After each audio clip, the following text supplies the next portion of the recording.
Welcome to another episode of Sports and Discourse with your host Derek Stevenson. We live after the Kentucky Texas A&M game, and honestly, man, this was a kind of a battle until the very end of the game. Texas A&M, they actually, when I was watching some of them last night, and even in the game against us, like I knew that they just love to attack off the dribble. Pretty much everybody that they use, they going straight off the dribble. What up, Joseph? So that was one of the things that concerned me because I know that Kentucky's not really the greatest at guarding off the bounce, especially some of the guys like C.J. Frederick, even Oscar Tshiebwe. He ain't really been doing that great defending players off the dribble. So I was definitely a little worried about that. But actually, man, CJ he's been playing a whole lot harder, and he really didn't shoot the ball good. But one thing that I loved is that he just keeps shooting like he knows he's a shooter, and he just gonna shoot his way out of it, and that's just what you got to do. Like I know he's dealing with the injury to his hand. So he probably don't really have a good feel when he's controlling the ball. He probably don't really feel that good. I don't know if he's even dealing with some pain or not, but you can tell that he definitely ain't comfortable. But he ended up making some. What up, Daryl? He ended up making some big shots. And I think eventually he's gonna start hitting some of those once he gets he got to get used to playing the way he's playing. He got to get used to playing a lot of minutes again. I think Cal pretty much has found his lineup. Let me see what Joseph's saying. When Wheeler is out there, you hate the way he runs the offense. Man, he does, man. You know what Wheeler kind of reminds me of? Wheeler kind of reminds me of a very like miniature version of Russell Westbrook, right? And the reason why I would say he kind of reminds me of Russell Westbrook is because sometimes I think Russell Westbrook's his speed and his ability is faster than his actual like IQ, right? And I think that's kind of the same with Wheeler. Like I think Wheeler is so fast, and when he does things, I think he just like if he sees the opening, he just goes, right? And he doesn't necessarily have a feel for where the play is going to finish or how the defense is going to react. And I think that's why he gets caught a lot, man. Like, he'll just drive around his man, and then next thing you know, he's surrounded by like two or three big dudes. And he's either throwing up a poor shot or he's trying to make a tough pass. And a lot of the times, even if he makes a pass, it just doesn't put guys in a really good position to finish. So actually, I know it hurt Cal too, man, because I know Cal loves him some Wheeler. So I know it hurt him to actually put him on the bench like that. But he's just gonna have to just do it, man. And I know it sucks for Wheeler, man, because I couldn't imagine you done started what they say he started like 85 games or something for Kentucky, or maybe I can't remember however many it was, but pretty much he's been starting the whole time he's been at Kentucky. I don't really know if he started any games in Georgia or not. I really can't remember for real, but he basically been the starting point guard, and then all of a sudden you just hear the whole entire fan base. What up, Slim? You hear the whole entire fan base basically saying we hate Wheeler, right? And then they have a big game where you don't really get to play much, and it just looks like you kind of was the problem. And then they put you on the bench, and then now Kentucky's starting to build a win streak. And as much as I hate to say it, the team just seems to play better when he's on the bench, right? I do think that they need Wheeler, because at some point somebody's gonna get in foul trouble. Somebody's going to be playing real bad, and they're going to need some solid production from Wheeler. But he definitely he got to keep his head in the game. I know it's hard for him, man, because I probably would get down on myself too a little bit if I was in his position. So shouts out to Wheeler for being a team player, man. If anything, sacrificing for the team because they look a whole lot better. Scott said Toppin is a great athlete, but a mediocre basketball player. Toppin is definitely a special athlete. I actually expected a little bit more from Toppin. I feel like whenever it was summertime, Toppin was playing real well, man. And he looked like he was lottery pick worthy. At least he fooled me into thinking that, right? So I was expecting a whole lot more of him. Now, one thing I will say is he has been. What up, Sweat? Appreciate it. Good win. We trying to build the streak up, man. That's what we got to do. We got to win 3 or 4 games in a row so that I know we capable of having a run in March, man. And we just now starting to figure out how to win multiple games in a row. But back to Toppin though, man. I feel like Toppin has been playing a little bit better lately. We definitely gotta beat Vanderbilt and Jerry Stackhouse, man. We definitely gotta do that. I think Toppin has been playing a little bit better. I think he's starting to find where he's more effective at, and I think around the free throw line and the mid range game, he seems to be a whole lot more productive than he is.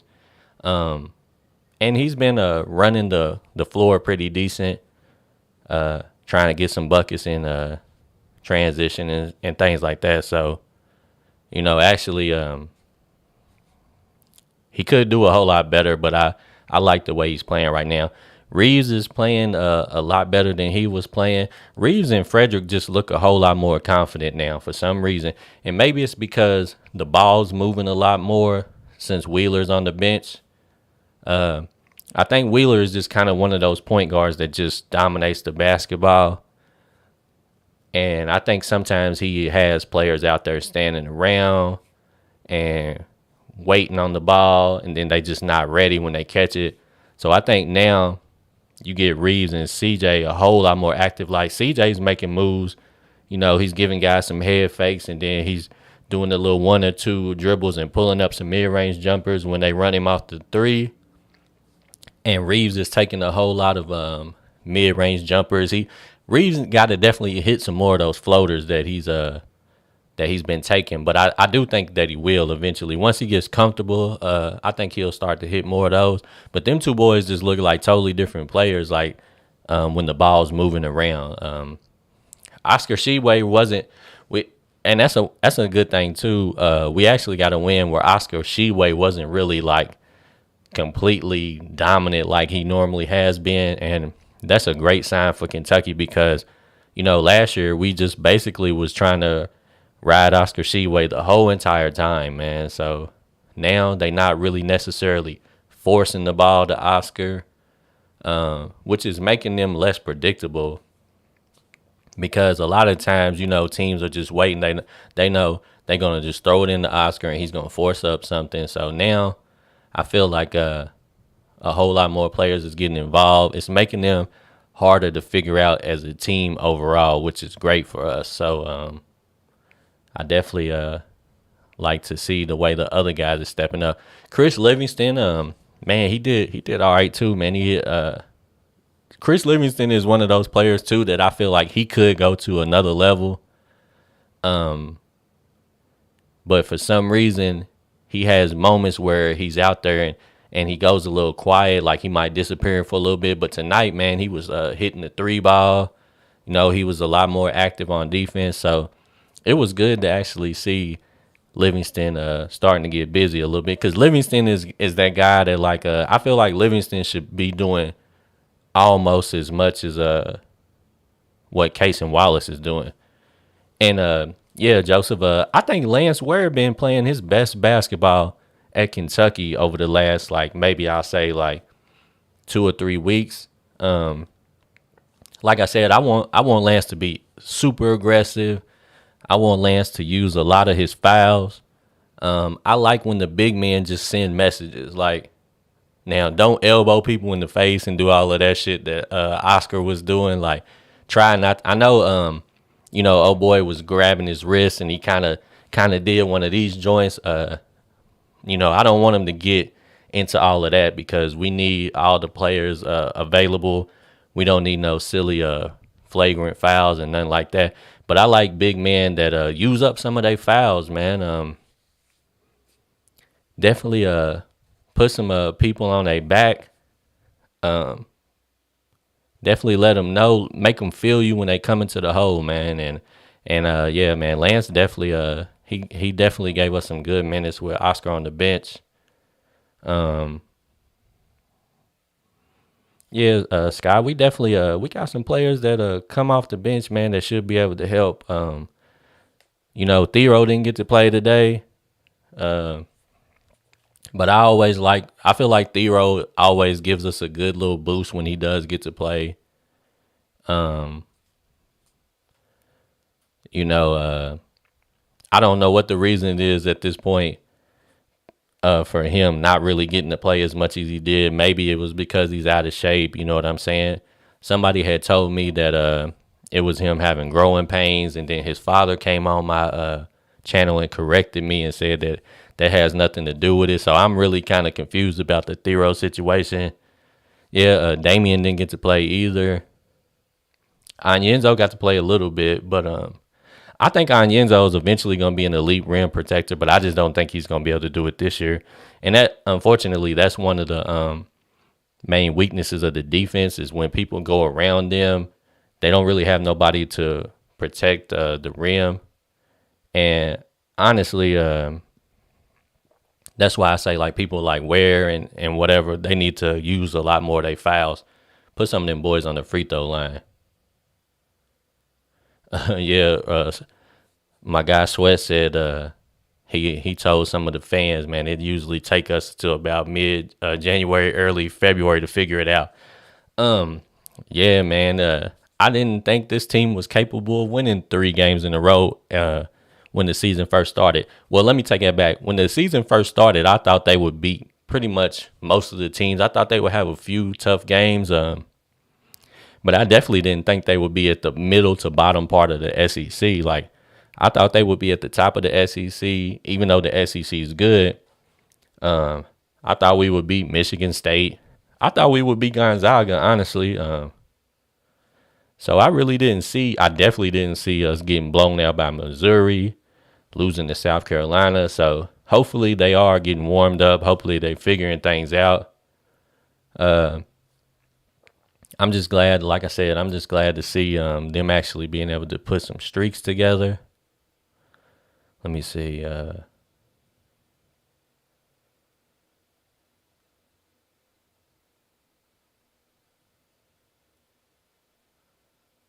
Yeah.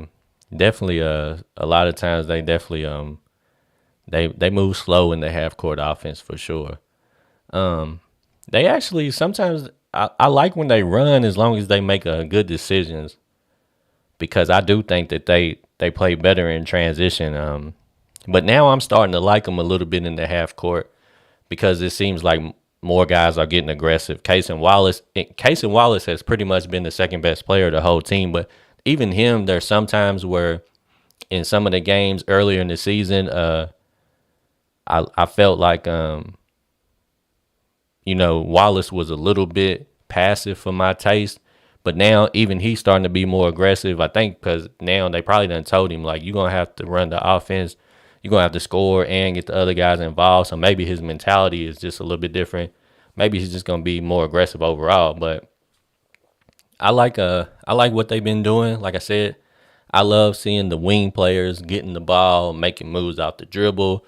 And like I said, even when they be having bad shooting nights like Frederick was shooting terrible in the first half. He did a little bit better, but I just like to see his confidence still high. I think they said he hadn't missed a free throw in conference play. And that's one of the things that I love is, like I said, I love when you hit late game free throws. That's how you ice some of these games, and they're going to need that. Scott said Cal has no issue sitting players on the bench. He's confused about Deontay Allen. I ain't been paying attention to Allen, man. What's Allen doing this year? Y'all gotta let me know, cause I ain't really paid attention. I know, I think he had some issue where he got suspended for a certain amount of games. It might have been like 6 games. I think it was because he was ineligible at Kentucky. He might have been I don't know if they said he wasn't going to class or whatever the case may be, but I know he had got suspended, I think, for like 6 games. So I don't know what he's doing right now. So y'all gotta let me know, man.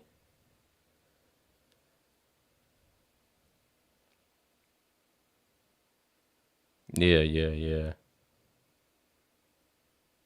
Cal Cal definitely picks his guys, man, for sure. But the one thing that I do like, I gotta give Cal a little bit of credit. I feel like it probably took him a lot for him to swallow it, but I do like the decision that he made to finally limit Wheeler's minutes. And you know, I like that they are seeming to move the ball a little bit more because the offense just looked garbage in the beginning of the year. It looked like all like he was just telling them, come down and give it to Oscar Sheway. And if you can't get it to Oscar Sheway, then other guys be ready to shoot a three. And it looked like that's all that was happening. But now, like I said, it just looks like players is catching the ball and then dishing. Players is catching it, ready to shoot. And if the defense is coming, then they hitting them with some fakes and then some little one or two step dribbles and pulling jump shots. So I definitely I like to see the ball moving more, man. It's going to tire the other team's defense out some because now they got to play, use energy on both sides of the court. And the thing about Texas A&M is they, like I said, they attack off the dribble so much that they expelling a lot of energy on offense. So if you making them work extra hard on defense, it's always going to be good for us. Slim said the two consistent things now is the D encasing that point guard. Yeah, for sure, for sure. That defense, I don't know if it's because players is just feeling more comfortable, but it just seemed like they are giving a whole lot better effort on defense. It seemed like they just trying harder. Even the guys that ain't really that great at playing defense, it just seemed like they trying harder. So, like I said, all they really missing is a rim protector because there was some moments where the one kid, I forgot what his name, number 23, the left-handed guy for A&M, man, he attacks the basket like crazy. So every time if he would get all the way around his man, it was almost like he was either going to get a good shot or he was going to get fouled. And that's where we just need like a really nice rim protector to just come over and get that. Because he wasn't really even getting all the way up over the rim. But they just didn't have nobody to watch the basket. So we definitely are missing an elite rim protector. But overall, they definitely playing a little bit better. Yeah, yeah. I'm anxious to see what they do against Kansas. Kansas has actually been probably the most consistent team from last year to transition over to this season. They pretty much picked up right where they left off at. And I know they got busted today, which, made me kind of happy actually to see them take the L. Because I had watched the game, or it might have been the game before this, or it was either the last game they played or one of the ones before that where they should have lost, and they ended up pulling it out. So I was happy to see them finally take some lumps like the rest of the Blue Bloods. Everybody been down except for them. And a lot of other teams is coming up out of nowhere, like Houston and I think Purdue and some other schools like that. But yeah, I can't wait to see what they do against Kansas. Hopefully they'll blast Kansas like they did last year. I mean, that would be what I would like to see happen, but I'm not for sure if it's going to go down like that, but you never know. Let me see what Oakley talking about. He said Allen been playing and hitting a few threes. He said, but he gives up buckets on defense. Yeah, he basically saying that he ain't really doing too much is what I'm gathering. Uh, I'll try to go see if I can find some clips of him, or check out some highlights from Western's game and see if I can figure out what I see. You know, and it's crazy because a lot of the dudes that left Kentucky last year, they've been doing pretty well. We know Bryce Hopkins been killing it, and actually Keon Brooks been killing it too, man. I didn't really think Keon was that good. I thought he was steady. Uh, I thought he was like, he was good at being a safe basketball player, but I don't really think he really. Kansas got beat by 23. Was it 23? 23 today? Oh, you talking about was that what we did to him last year? But anyways, yeah, I think Keon Brooks playing at Washington this year. The coach just been giving him the green light, and he done had a couple of games where he done turned up, and he actually looked like a ball player. So I really never thought he really looked that good at Kentucky. He had a couple of games where he played pretty good, but for the most part, he was just a solid, I guess, steady player, but nothing really special. So, but he been looking pretty good, man. So I'll keep an eye on them guys and check on Allen for y'all for sure. But yeah, man, I was glad, man, to see them battling because it was a tough game. A&M was really making Kentucky work today, and like I said, our shooters wasn't shooting that well in the beginning. Oscar got in foul trouble. Now, one thing that they called it out on the broadcast, but when Oscar got his second foul, man, that was a silly ass foul on his part. Just slacking off, man. Like he just letting the offensive player run ahead of him, and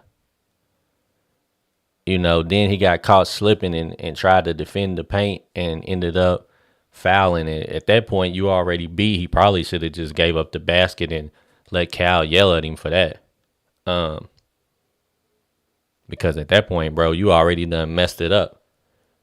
But he Lance Ware held him down, man, while he was on the bench. But Oscar got to be careful with that because if you're gonna give up a foul, make sure you give up the foul with the guy in front of you and foul him real good. You know what I'm saying? Like, give him a real nice foul, man. Like, you can't give him a soft foul after he done beat you, caught you lacking coming back down the court. Because we need Oscar, you know what I'm saying? Like, we need him to be available anytime. And even if Lance Ware is playing good, we still need Oscar to be available. Because you never know. You put us in a position where if Lance has to come in and spare you and then Lance gets in foul trouble, we could be in real bad situations. So Oscar definitely got to work on that. But like I said, it was good to see us get the W when Oscar actually wasn't really playing that well. Because up until this point, it's pretty much been Oscar having to carry us through everything. All right, Joseph, man, we holla at you, brother. Take it easy. Yeah, I ain't gonna stay on here too much longer myself. Actually, Tennessee's beating up on LSU. I might check that out, man. But yeah, man, good win for us. Good talking to y'all. And we'll do it again, man. Next time, Sports and Discourse with Derek Stevenson.